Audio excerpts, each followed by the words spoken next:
Hello all, welcome back to the channel. Hope you're all having a good day, night, or mysterious third thing. Have you ever been watching a horror movie that some website or review online said was the scariest movie ever, and then you watch it and the whole time you're thinking to yourself, this is not scary at all? I know I have, personally, and if there's something that you guys watching this video should know about me, I'm a huge fan of horror movies. If there's a new horror movie coming out in the cinema, I'll probably be there. But there was a period of time in recent years where every time I went to see a horror movie in the cinema, I left feeling disappointed. You know, when you're actually in the cinema and it's dark and loud and getting scared is part of the experience, it's all well and good to do a bit of shouting and screaming, you know? But I've just found myself not thinking about the movie at all after leaving. You know, not staying up at night thinking about it, not being scared to go out when it's dark, you know, that kind of thing. And yeah, when you think about it, it's probably because I'm in my 20s now and I'm too Sigma to get scared of stuff like that. But in all seriousness, why else would you go to a horror movie other than to get scared? Unless it's one of those like really bad funny ones. I mean, you know, I want to feel like how I felt when I was 12 years old and watching a movie that I definitely was not old enough to watch. You know, the kind of movie that would scar me for life.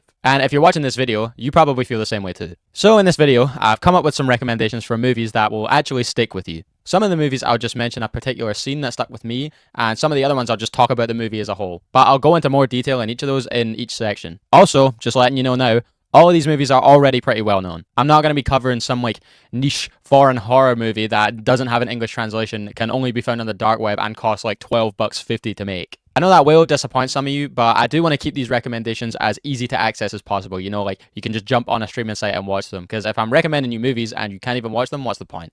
And finally, of course, spoilers ahead for these movies around me here. I'll try not to ruin the whole movie because, you know, that would pretty much ruin the point of the video. Like, I want you to watch them yourself. But there will be at least partial spoilers for each of them. I'll let you know how severe they'll be before the section begins, but with that, we can begin. So, starting off, we have Bring Her Back. I mentioned in the intro that there was a period of time where horror movies weren't really doing that much for me, but luckily, that period of time has passed by now. Bring Her Back only came out last year in 2025 and is already for sure in at least my top 3 horror movies of all time. It was directed by Danny and Michael Philippou, I think that's how you pronounce it, who are the same brothers who directed the absolutely sensational movie Talk to Me. Talk to Me could also easily make this list, and I'll give you the recommendation for that one right now. You should definitely watch it. But I felt that I had to only choose one of the two to go into more detail on, just to keep some more variety in the video. And if I had to pick one out of each of them, it would definitely be Bring Her Back. The kind of scary that this movie is, it isn't really the scary that makes you go, ah! Or, you know, have a bunch of jump scares in it. It's the kind that makes you sit there in the cinema with your mouth agape, jaw on the floor, fingers covering your eyes because it's just so horrific. So, to give you a TLDR of the movie, I'm not going to spoil the whole thing, but a brother and sister get adopted by a woman after the death of their father. And this woman has not the greatest intentions with them, to say the least. She basically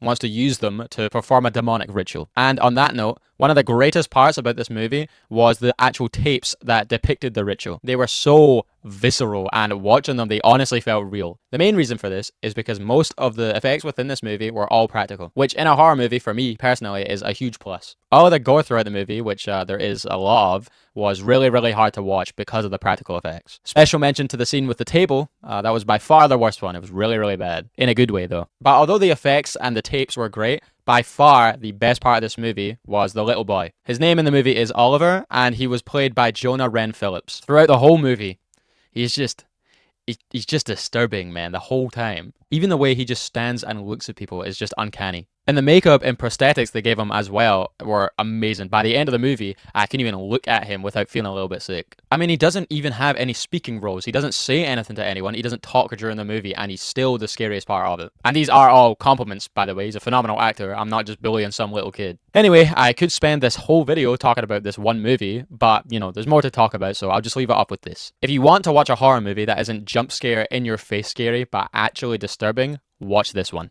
It will stick with you. Now on to the next. Texas Chainsaw Massacre is an older movie, which, controversially, I think, usually makes them less scary. I think the standards that people had back then for stuff that was scary was quite a bit lower than we have now. Because when you compare something like this to Bring Her Back, which we were just talking about, on a point-by-point basis, it's not really as scary. And yes, I am talking about the original Texas Chainsaw Massacre here, not the remake. I haven't even watched that one, but I've heard it's not good. Anyway, I know what you're thinking. Nitrocious, why did you even put this video on this list if you were just going to call it old and lame and trash on it? And to that I say, first of all, I didn't call it lame. And it is old. It's older than me, in fact. But the real reason I'm talking about this movie is because it's the only movie I've ever watched that actually made me feel ill. And I'm not talking about feeling sick because of some gross out scene, you know, not like throw up sick anyway. And I'm talking about genuinely feeling like I have a fever when I'm watching this movie. The plot of this one is pretty simple. A bunch of teens run into a family of cannibal hillbillies, and they kind of all just get picked off one by one until we have our final girl, Sally. You know, it is a pretty classic slasher horror for the most part. But the one scene that makes me extremely comfortable and makes the movie worth being put on this list is the dinner scene. In this scene, Sally is strapped to a chair after being captured and begging for her life. And the whole time she is just screaming and crying, and the family of cannibals is just doing nothing but tormenting her. And the screams sound real. You know, it's top of your lungs screaming the whole time. On top of the constant screaming and horrific sound design, everybody in the scene is sweaty as hell. And I know that might sound like a weird thing to bring up, but this movie was filmed in Texas in the middle of summer, and the room in this scene did not drop below 40 degrees Celsius during the whole shooting process. And you can actually feel that through the screen while watching. I mentioned earlier that this movie makes me feel like I have a fever, and this scene is why. You can feel how uncomfortable the atmosphere is all throughout the movie. And the room that this scene in particular takes place in just looks disgusting. I mean, I know that's the point, they are cannibal hillbillies.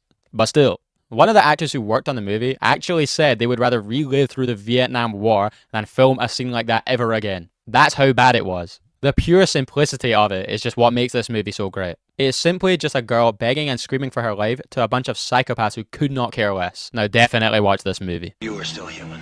This thing doesn't want to show itself. It wants to hide inside an imitation. It'll fight if it has to, but it's vulnerable out in the open.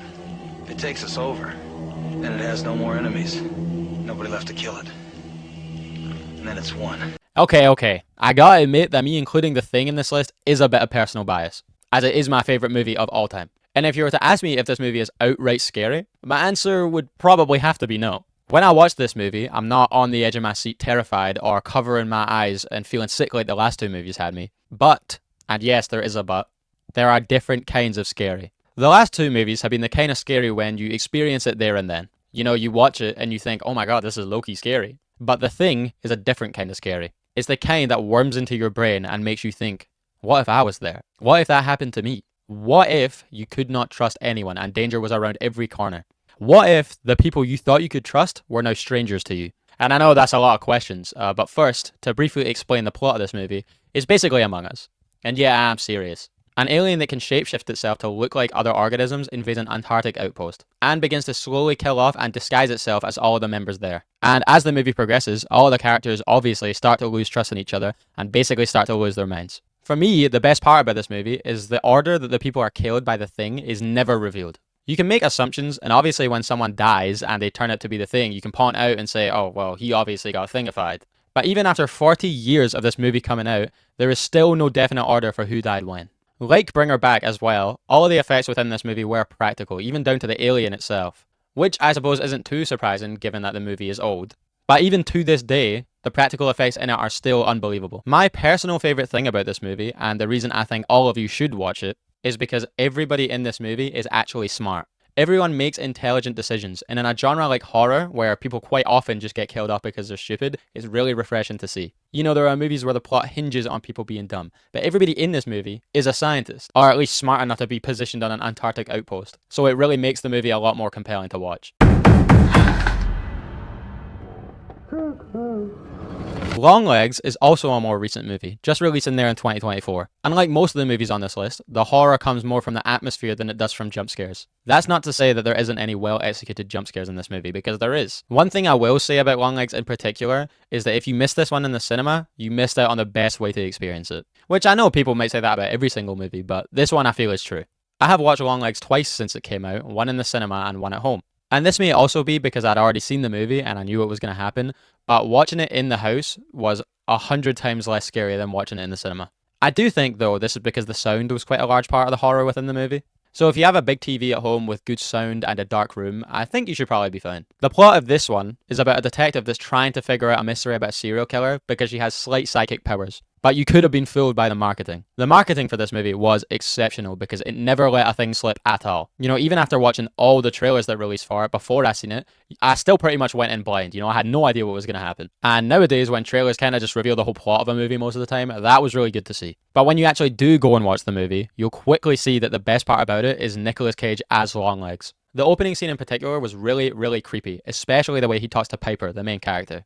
The way his voice sounds and the inclinations in it really make you feel on edge. Another fantastic part about this movie is the stuff that's hidden in the background for when you really pay attention. This movie is very occult and like devil-centered. And when you start looking in the background of the darker scenes, you can actually see the silhouette of Satan briefly sometimes. You know, it's great for making you paranoid. I didn't actually see most of them the first time I watched it, so when I watched it at home with my friends, one of them pointed it out, and it was a surprise to me too, even though I'd already seen the movie. I do think this movie needs to be gone into completely blind, you know, just to have the best experience. I think it's really important. So I'd rather avoid going into a lot of detail on it. But I definitely watched this one for sure. So, in this last part of the video, I'm just going to take some movies and I'm going to narrow them down from full recommendations to just the particular scenes that really stood out to me. This section will just be me spoiling pretty much the best scene from all of these movies, so if you want to avoid full spoilers for these 3 movies, click off now or skip to the intro. First up, we got the Annihilation scene with the bear. Annihilation as a movie in general isn't too scary. You know, there are disturbing scenes and it's the kind of movie that gets worse the more you think about it scary-wise. But no scenes are really outright scary, you know?